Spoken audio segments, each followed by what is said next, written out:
প্রতি বছরের মতো এবারও কিন্তু মহাপ্রভুর আবির্ভাব তিথি উপলক্ষে সেজে উঠল মায়াপুর ইস্কন। সকাল থেকেই হাজার হাজার ভক্ত সমাগম সেখানে। শুধুমাত্র দেশের নয়, একাধিক বিদেশি ভক্তও হাজির হয়েছেন মায়াপুর ইস্কন মন্দিরে। বিভিন্ন জায়গায় চলছে নাম সংকীর্তন। কৃষ্ণ নামে মেতে উঠেছে গোটা মায়াপুর চত্বর।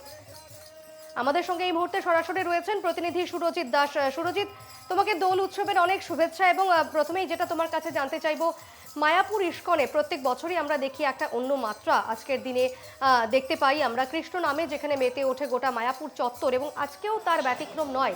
এই মুহূর্তে ছবিটা ঠিক কি?